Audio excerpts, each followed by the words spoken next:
મિત્રો, હાલ આખા દેશની નજર જે રાજ્યની ચૂંટણી પર રહેલી છે એવી બિહાર વિધાનસભા ચૂંટણી 2025 માટે મતદાનનો પ્રથમ તબક્કો 6 નવેમ્બરના રોજ યોજાવાનો છે। ત્યારે સવાલ એ થાય કે જે લોકોનું કામ અથવા સંજોગો તેમને તેમના મતદાન મથકો પર જવાથી રોકે છે તેઓ મતદાન કેવી રીતે કરતા હશે?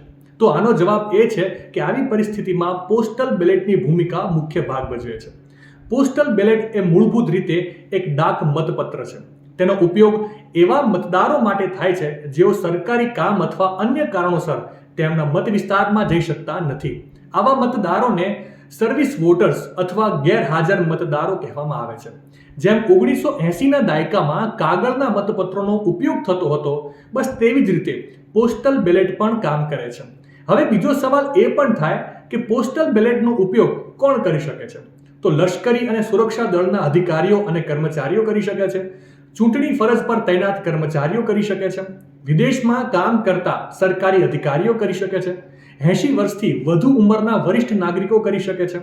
અપંગ વ્યક્તિઓ કરી શકે છે અને આવશ્યક સેવાઓમાં રોકાયેલા મીડિયા કર્મચારીઓ, મેટ્રો, રેલવે અને આરોગ્ય સંભાળ કાર્યકરો આ બધા જ મતદારો તેમના મત વિસ્તારમાં પોસ્ટલ બેલેટથી મતદાન કરવા માટે લાયક છે।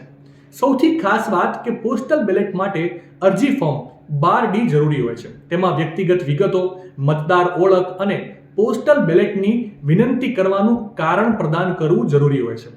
રિટર્નિંગ ઓફિસર એટલે કે RO યોગ્યતા ચકાસ્યા પછી પોસ્ટલ બેલેટ મોકલે છે અને વિદેશમાં પોસ્ટ કરાયેલા સરકારી કર્મચારીઓ માટે આ પ્રક્રિયા વિદેશ મંત્રાલય દ્વારા હાથ ધરવામાં આવે છે।